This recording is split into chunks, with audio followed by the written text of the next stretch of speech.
What's happening, people? I'm Abby Martin, and this is Breaking the Set. So yesterday, we learned from two anonymous Pentagon officials that the Army is trying to move whistleblower Chelsea Manning from her military prison in Fort Leavenworth, Kansas, to a civilian prison.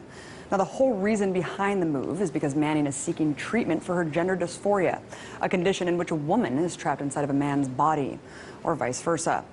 See, unlike civilian prisons, the Army can't provide Manning's requested treatment because then it would have to acknowledge that transgendered people exist in the world.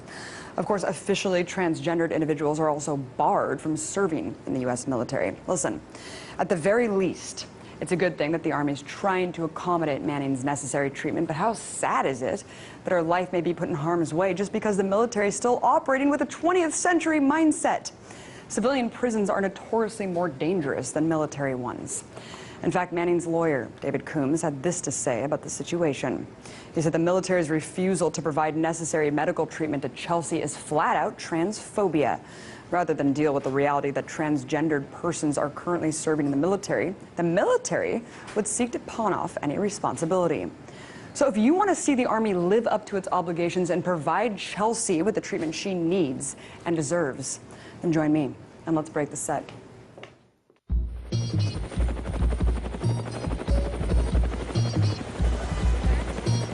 It was a terrible mistake, and we're working very hard to make up for it.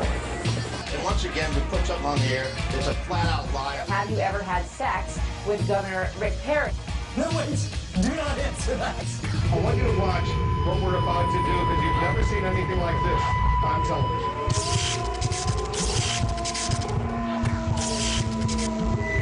What we need is to question more and to keep it uncensored, real and raw. My simple mission is to change the globe. I'ma do it with this passion and fire and tone. These words are hard hitting, you're watching your neck, but you need to tune in because we're breaking the set. Breaking the set. Breaking the set. Back in January, a federal appeals court shocked the online world by allowing internet service providers the ability to manipulate the speed of web traffic. This ruling has now paved the way for the destruction of net neutrality, a concept that has existed since the inception of the internet, providing all users equal treatment and access. Well, today, the Federal Communications Commission, or FCC, voted to move forward on a proposal that could completely change the internet we know and love. This has been met with fierce opposition by open internet activists, and today they rallied outside the FCC. Breaking the Set producer Cody Snell has the story. Well, Abby, activists have come out in full force today and gathered in front of the FCC headquarters to voice their concern over a proposal that many say could be the end of the internet as we know it. Now, earlier today, the FCC voted to release Chairman Tom Wheeler's new proposed rules for broadband internet providers to the general public. And these new rules could potentially allow web providers such as Comcast and Verizon to establish a pay-to-play system in which internet traffic would be divided into slow and fast lanes, leading to a major advantage for companies that can afford to pay for higher speeds.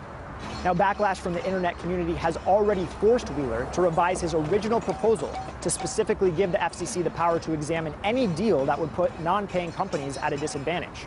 But activists here are saying that this proposal doesn't go nearly far enough to ensure access to a free and open internet for all. They're calling for broadband to be classified as a public utility and have the equivalent regulation of electricity and water. A public utility is something that we all use. So, your roads are a public utility. When you have a phone line into your house, it's a public utility.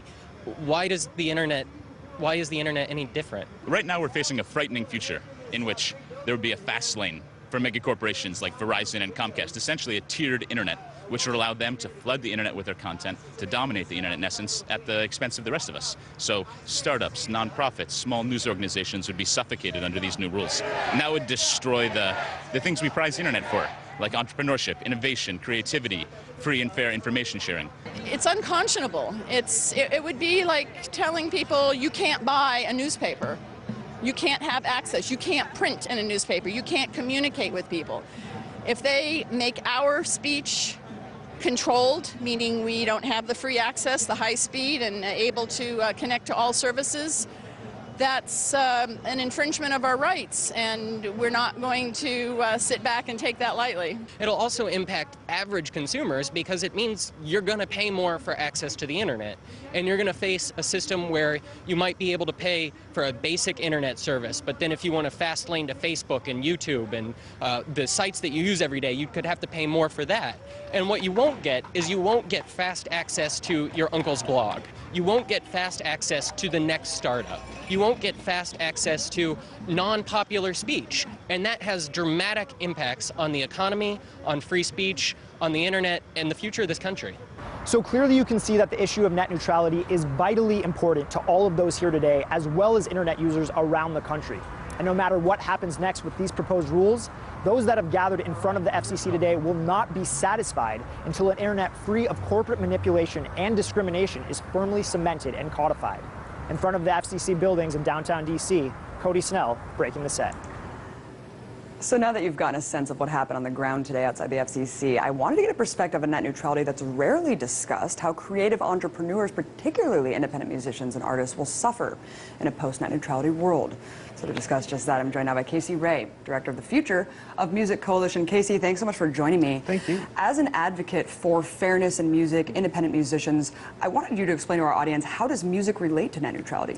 That's a level playing field. I mean, independent musicians in particular don't have the resources that these giant companies have. So they're going to use these open internet platforms to try the next new innovation, reach fans and audiences, and basically they need some guarantee that their creativity and their business model is going to have a shot at succeeding in this digital environment. Absolutely, and let's talk about how music online, that is already online, could be affected by a post-net neutrality world in terms of sound quality or access to the music.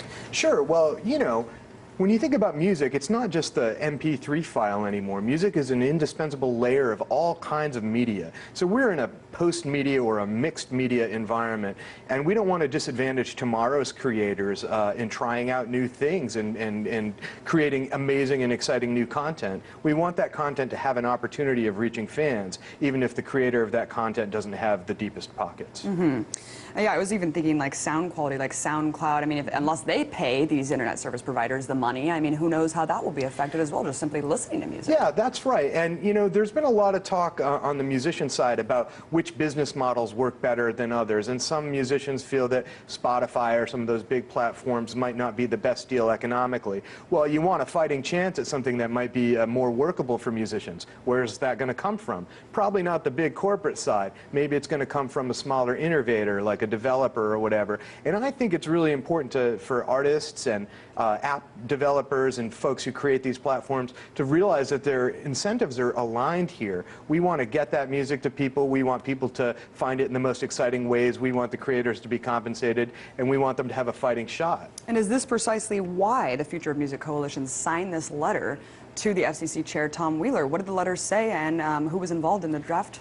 Well, we're so lucky. We've worked for 14 years with a lot of really great musicians, from bands as big as Pearl Jam all the way down to, developing artists. And it's a really powerful thing when you've got folks like Eddie Vedder from Pearl Jam, Michael Stipe, formerly of REM. I mean, Fugazi, the legendary DC punk band, reunited to sign this letter. How cool is that? So we feel that, the artists speaking for themselves from a place of conviction is the most important thing. A lot of us at Future of Music Coalition are independent artists, label owners, and so on and so forth. So we know what it's like to be having to compete with these big companies. Because in the old days, it was hard to get a record into a record store. It's hard to get a record on radio. We know what it's like when there's bottlenecks and gatekeepers. So an level online playing field is crucial to the independent sector. It indeed is, and you talked earlier about Spotify, how this might affect some streaming services such as that. Of course, major streaming services can afford this fast tier lane, and of course, tech startups might not be able to if they're trying to get to that advantage. Casey, how will this also affect independent musicians? I know that you kind of just outlined that, but just expand upon that. Yeah, I think you really just hit the nail on the head. right? If you don't like the current system that might be controlled by major labels or giant companies that have enough venture capital investment to do anything that they want in this space, then you're going to want an alternative. Independent artists are always in a really unique position to pivot because they're the ones that can make the use of those innovations more quickly. The major labels, that's like steering the Titanic, you know? So all of the really exciting things that we've seen happen in music, from Twitter to YouTube, have kind of been embraced by artists who are a little less afraid to try out new things, and that's really, really powerful. I also think this is important not just for the independent musicians, but also independent labels. Because getting back to that point that I made before, in the old days it was really, really hard to compete against the major labels who pretty much controlled the entire space where music was concerned. This net neutrality concept, the idea that delivering your content to the end user is going to happen without unnecessary interference, is really crucial for all of us. Casey, we were talking before this started about the concept of net neutrality. How we've been kind of fighting, we've been trying to tell people about this for years and years, and no one kind of grasped it. I think now it's kind of seeping into the mainstream consciousness. This is really about the freedom of the internet. It's kind of a vague term that's now kind of becoming cemented in a lot of people's minds, and what's at stake. Talk about what happened today, this proposal, Tom Wheeler, and how his background as a former telecom lobbyist will affect the outcome of this. Well, you know, on some level, that is the Washington culture. You go work for these guys for a little while, and you go into government, you go work for these guys a little while. But, you know, Chairman Wheeler also has worked for, you know, internet entrepreneurs and the sort of that community. So, you know, at least he can perceive the space. I think that sometimes these folks need a nudge. And what I'm really, really encouraged by is that the general public understands this at a level that they might not have even 5 years ago, or the last time that we had this debate. And that's because the internet really does feel like a utility. It's our lifeline. It's our main communications portal. It's how we do everything from sharing recipes from grandma to downloading a movie. You know, it's really powerful. And people get that. And I think that at the most basic, what people want to do is feel like if they're paying $100 a month to Comcast or whatever their provider is, they don't want that provider to interfere with the content that they have chosen, the lawful content that they've chosen to acquire. Right, we don't want to take the chance that they'll throttle or be biased or discriminatory, and I have to mention that Tom Wheeler is also putting out a 120-day review comment section. We got to flood this. I know that you guys are planning on flooding too. We have about 20 seconds left. Do you have anything left that you want to say? Well, that's right. I mean, everyone can get really excited about, like, let's share this meme on Facebook, but you got to stay in the process. We've got 120 days to tell them that we need the strongest rules that can give us that baseline, level playing field so we can have a shot at getting our music out there to people for decades to come. Let's cement net neutrality once and for all. Thank you so much. Casey Ray, Director of Future Music Coalition. Really appreciate you coming on. Absolutely. Coming Coming up, you guys, I'll talk about a trigger-happy FBI agent who's gotten away with murder. Stay tuned.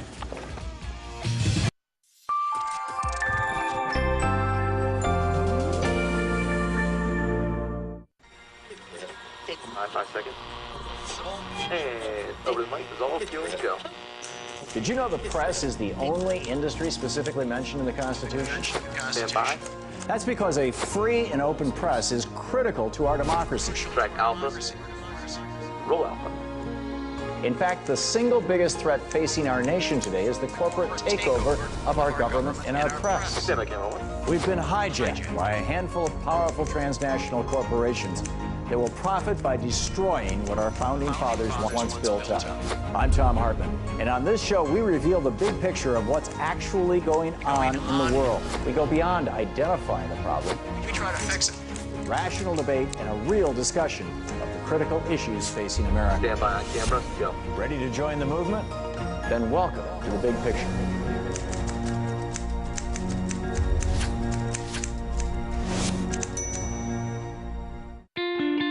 What are your thoughts on what's been going on in Washington? Well, it's a mess, Larry. I mean, the whole country is being scoffed at and laughed at. Enough is enough.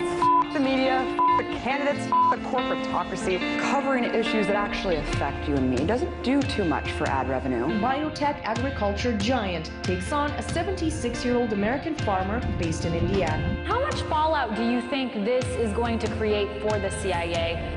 Do you think this is what's triggering the crisis? America's the largest economy in the world. It's also the largest debtor nation in the history of the world. Breaking the set is mostly about alternatives to the status quo, but one that gave real alternatives a voice. One minute they were working toward the American dream, the next they were just trying to survive the night. It's time for Americans and lawmakers in Washington to wake up and start talking about the real causes of poverty in America.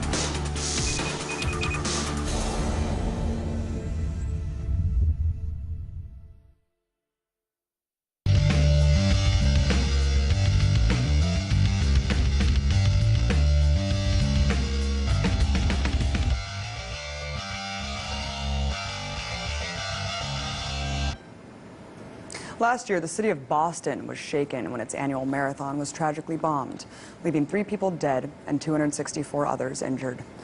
The alleged mastermind behind the deadly attacks, Tamerlan Tsarnaev, was killed in a shootout with Boston police. His little brother and alleged co-perpetrator, Johar, is now awaiting trial and potentially facing execution. But amidst the insanity ensuing from last year's horror, there was one story largely swept under the rug: the bizarre execution of a 27-year-old Chechen-American man named Ibragin Todashev. See, Todashev was interrogated by state and federal officials at his Orlando apartment for 4 hours, about a month after the bombings, about his alleged association with the Tsarnaevs. But before any connection was proven, he was shot and killed. First, the official FBI narrative said that he was in the process of writing a confession to a triple homicide completely unrelated to the Boston bombings, when abruptly he flipped out, pulled out a gun. Then the story changed to a sword. Then they said he threw a chair, then an entire coffee table, which they claimed struck one of the officials in the head. That's when law enforcement claimed Todashev ran into the kitchen and armed himself with a metal broom handle. Well, the unfolding story quickly fell apart when they were forced to admit that he was completely unarmed. But being trained in martial arts, they ended up claiming that his body was the weapon and that he attacked them with the pole, thereby justifying the use of deadly force. However, mere days before he was killed, Todashev had serious knee surgery that rendered him unable to walk without crutches. So it remains unclear how he was able to pose a serious threat. In the end, Todashev was shot 7 times, once in the head. And unfortunately, we know more than little details about his death because the FBI blocked local authorities from releasing the autopsy report. Last year, I spoke with Ibragim's wife, Reni Todashev, about what happened and why she thinks her husband was executed.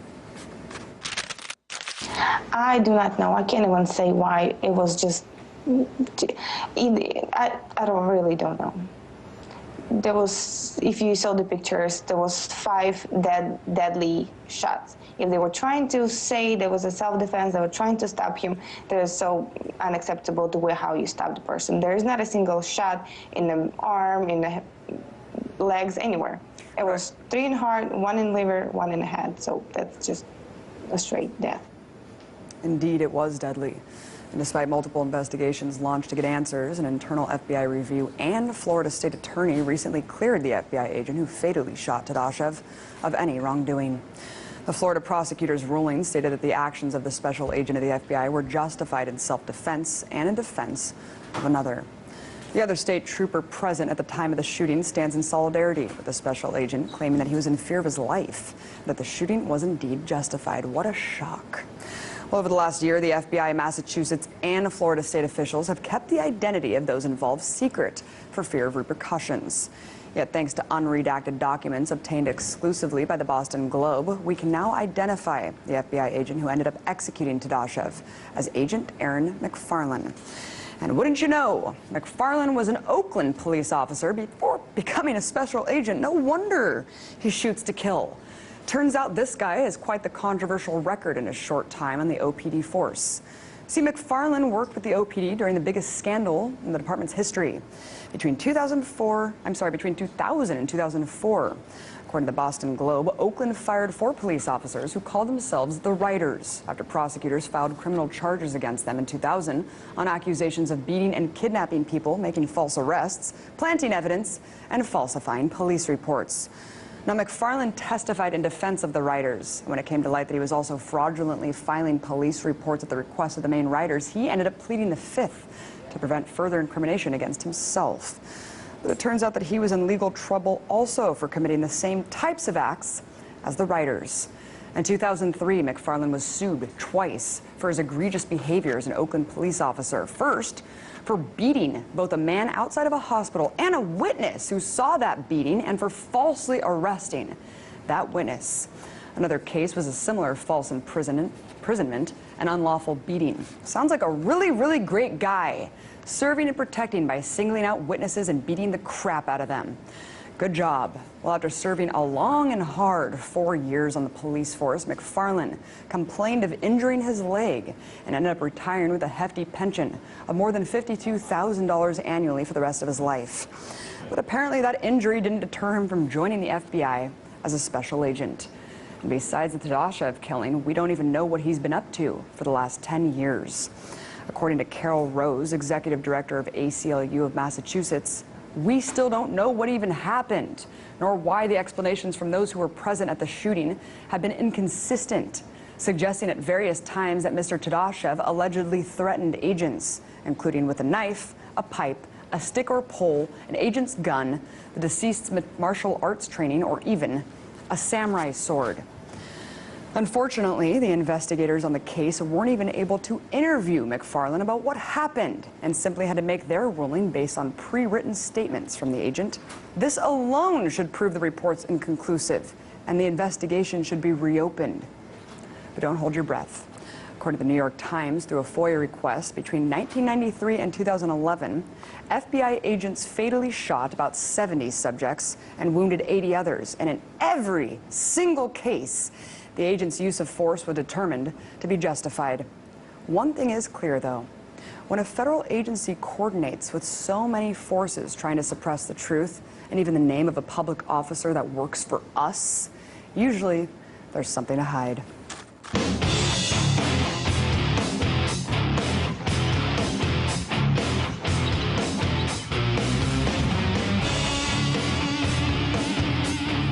This week, over 100 academic signatories, including 2 Nobel Prize laureates and several former and current UN officials, published an open letter to the nonprofit organization Human Rights Watch. The letter condemns the organization and calls on it to close its revolving door with the U.S. government. That's because while the watchdog organization claims its mission is to, quote, defends the right of people worldwide, a closer look at its board members and donors reveals a far more political agenda. And all one has to do is simply look at its history to see a clear bias on their reporting of global conflicts from Syria to Venezuela. Now, I did reach out to Human Rights Watch for a statement, but unfortunately we never heard back. So, to break down some of HRW's hypocrisies, I'm joined now by one of the signatories, journalist and activist, Keen Bott. Thank you so much for coming on. Pleasure to be with you. So, Keen, why did you guys draft this letter, and talk about how many established people are on board and how did you get those people? Well, there's about, like you said, there's 2 Nobel Peace Prize laureates, Adolfo Pérez Esquivel from Argentina and Marie Maguire from Ireland. There's also the former UN Assistant Secretary General, Hans von Spanek, and also the current UN Special Rapporteur on Human Rights in Palestine, Richard Falk. In addition, we have over 100 different scholars, researchers, academics, authors who are in some way or another involved in these kinds of questions. And basically, it's a very simple demand. It's that if you claim to be an independent human rights organization, then express that independence by severing your revolving door ties to the U.S. government. And if you take a closer look at the ways in which you have personnel from advisory committee members to high-level staff positions to board of director members, all of them are in some way or another, many of them rather, are compromised by conflicts of interest. And can you give us a couple of examples of that? I think that the most astonishing one is the case of Miguel Diaz. Miguel Diaz in the 1990s was a CIA analyst focusing on Central America. He then went on to serve on the advisory committee for human rights in the Americas. After those 8 years on that board, on the advisory committee, he left to join the State Department. And now his official role is described as serving as an interlocutor between the intelligence community and non-government experts. So it really opens up a very astonishing form of conflicts of interest. Absolutely. And let's talk about some examples of this so people who don't really understand how this would really play out in their reporting. Syria, for example, Aleppo, there's a couple million people that are deprived of water being cut off by the rebels there, of course, sponsored in large part by the U.S. and Western allies. They've largely omitted this aspect of the reporting. Talk about kind of the reporting in Syria and, yeah, in Venezuela. Well, I think that in Syria, there's an interesting point to be made about the way that they denounce war crimes. And I think that they're accurate, and we write this in the letter, that they are accurate in condemning the use of missiles, for example, on the part of the Syrian government. What they will refuse to do is condemn the obvious violation of international law, which is consistent with the U.S. using the threat of force which is prohibited under the UN Charter. And when President Obama used that threat of missiles, that was in clear violation of the UN Charter. And on that key issue, Human Rights Watch is silent. Furthermore, if you look at the research that they did after the chemical strike in Syria, if you look closely at their research, that was later pretty clearly debunked by an MIT researcher who showed that the trajectories of the missiles, which they claimed connected very closely with a Syrian military base, it would have been impossible given the radius of the actual missile, which was 3 kilometers, not 9 kilometers. So that may be an honest mistake, but they've yet to correct that. But I think that the key issue is that question of the violation of sovereignty by the United States. In the international system, superpowers can simply eschew completely that prohibition on the violation of sovereignty, and they can commit acts of aggression, wars of aggression, which under the Nuremberg conventions are considered the supreme international crime. Human Rights Watch makes a very explicit point about remaining silent on that question. So the most egregious cases of violations of human rights, let's take the invasion of Iraq by the United States and its allies, which killed perhaps a million people. Use of chemical weapons during those as well. Right. Well, in the case of the Iraq invasion, Human Rights Watch explicitly said that we do not take a position on the validity of that invasion.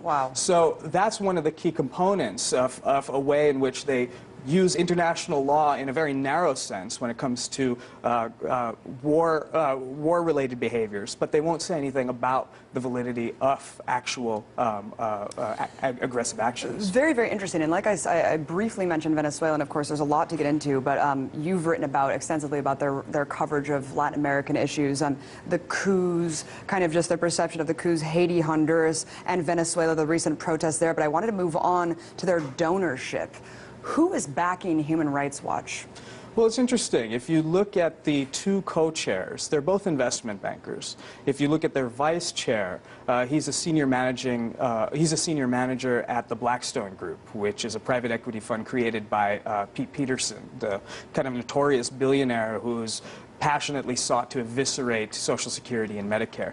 And I think that what that gives you a sense of is the large silence on the arena of human rights where it comes to social and economic rights. The fact that the right to housing, the right to food, the right to employment, the right to those kinds of social services, those are largely kept away from the kind of narrow focus on civil liberties and other kinds of individual rights. Keen, we have about 30 seconds left, but of course George Soros is also a big backer. I know that he's very interested in maintaining the establishment and status quo. Who can we trust? Like, what organizations can we go to get the truth? Because I think a lot of people trust Human Rights Watch, Amnesty, all these organizations. What do you suggest for our viewers? Well, what I suggest is to look at some of their, rely on Amnesty, rely on Human Rights Watch, but also look much more closely and have a much more critical eye. Because Human Rights Watch does do some good work, but what you also see is their advocacy efforts overlaying closely with the foreign policy priorities of the U.S. government, and that's why we're demanding a closure of that revolving door. Thank you so much, Keen Bot. Really appreciate you coming on. My pleasure. Free and open internet for all. They're calling for broadband to be classified as a public utility and have the equivalent regulation of electricity and water. A public utility is something that we all use. So, you know, your roads are a public utility. When you have a phone line into your house, it's a public utility. Why is the internet any different? Right now we're facing a frightening future in which there would be a fast lane for megacorporations like Verizon and Comcast, essentially a tiered internet, which would allow them to flood the internet with their content, to dominate the internet in essence at the expense of the rest of us. So startups, nonprofits, small news organizations would be suffocated under these new rules. And that would destroy the things we prize the internet for, like entrepreneurship, innovation, creativity, free and fair information sharing. It's unconscionable. It would be like telling people you can't buy a newspaper. You can't have access. You can't print in a newspaper. You can't communicate with people. If they make our speech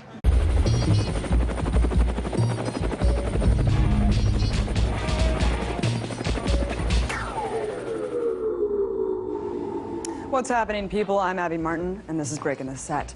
So yesterday, we learned from two anonymous Pentagon officials that the Army's trying to move whistleblower Chelsea Manning from her military prison in Fort Leavenworth, Kansas, to a civilian prison.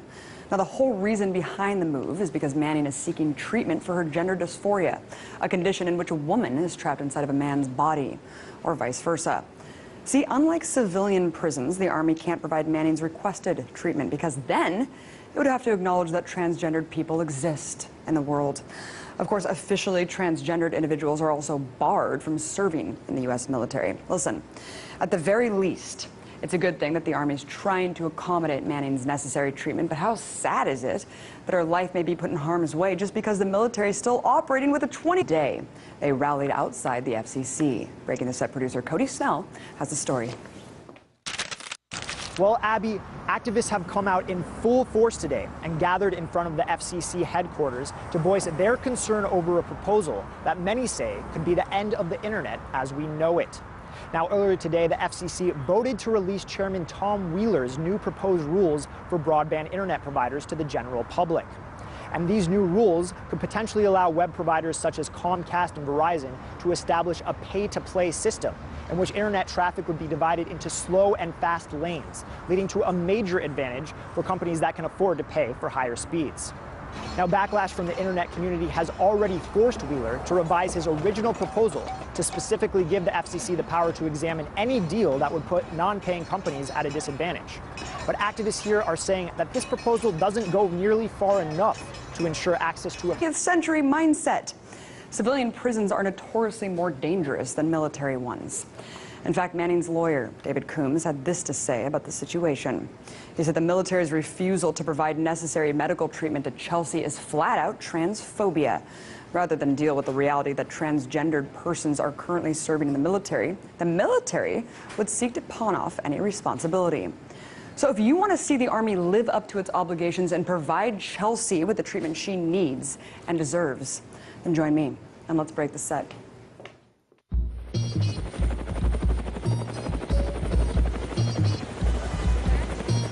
It was a terrible mistake, and we're working very hard to make up for it. And once again, we put something on the air. It's a flat-out lie. Have you ever had sex with Governor Rick Perry? No, wait. Do not answer that. I want you to watch what we're about to do because you've never seen anything like this on television.